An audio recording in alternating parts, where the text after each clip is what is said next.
Comment on fait pour que les formations qu'on met en place servent vraiment à quelque chose? C'est la grande question.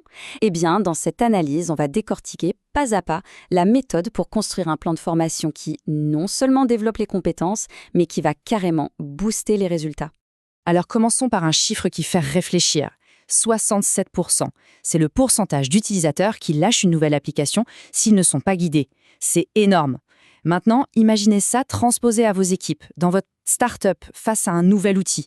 Le coût de ne rien faire, de ne pas former, il est juste colossal. Et attention, ça ne concernait pas que les logiciels, loin de là.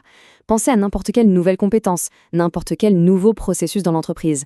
Si on n'accompagne pas les gens, eh bien c'est simple. Les compétences deviennent vite obsolètes, la productivité chute et l'engagement, il s'évapore. C'est là qu'intervient le plan de formation. En fait, il faut le voir comme le plan d'un architecte, mais pour les compétences de l'organisation. C'est le document de référence qui va nous permettre de tout planifier, de mettre en place les actions, et puis de vérifier que ça a marché. Alors, la vraie question, c'est comment on arrête de juste réagir aux problèmes et on commence à construire les compétences de manière stratégique? Eh bien, la réponse, c'est de suivre une méthode qui a fait ses preuves, un cadre, une structure qui va nous guider. Allez, on plonge dedans. Et ce guide, c'est le modèle ADI. C'est un nom un peu barbare, je sais, mais c'est la référence mondiale pour concevoir des formations qui marchent. Chaque lettre correspond à une étape clé. D'abord, on analyse.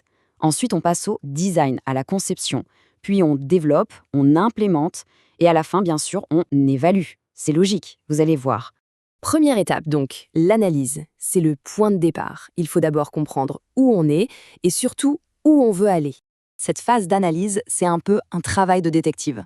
L'idée, c'est vraiment de se poser les bonnes questions pour que la formation soit parfaitement alignée avec la stratégie globale. On va chercher à savoir quels sont les objectifs de l'entreprise, quels sont les défis à venir, y a-t-il de nouveaux outils qui vont arriver, et la question la plus importante, quel est l'écart entre les compétences qu'on a aujourd'hui et celles dont on aura besoin demain. Et ce visuel, il illustre ça parfaitement.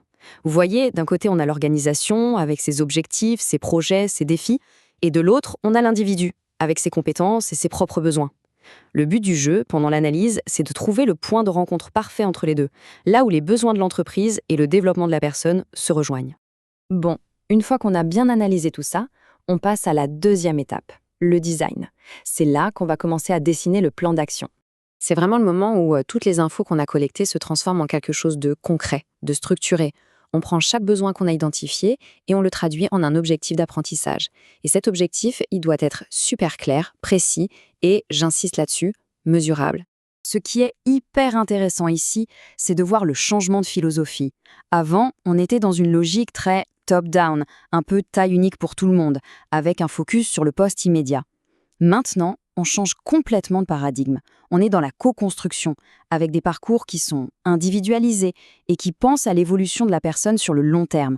C'est un vrai game changer. Ok, on a notre plan. Maintenant, il faut passer de la théorie à la pratique. On entre dans les phases de développement et d'implémentation. C'est le moment de donner vie à tout ça. Concrètement, ça veut dire quoi? Eh bien, ça veut dire qu'on va créer ou choisir les supports de formation, les vidéos, les guides, etc. Ensuite, étape cruciale, on communique clairement le plan à tout le monde. Il faut que les équipes soient engagées. Puis, bien sûr, il y a toute la logistique à gérer, le planning, la tech. Et pendant que la formation a lieu, on suit la progression de chacun pour s'assurer que tout se passe bien. C'est la phase d'exécution pure. Et on arrive à la dernière étape, mais certainement pas la moins importante, l'évaluation. C'est là qu'on va mesurer ce qui compte vraiment, l'impact qu'a eu la formation. C'est un peu le moment de vérité. La formation a-t-elle vraiment servi à quelque chose?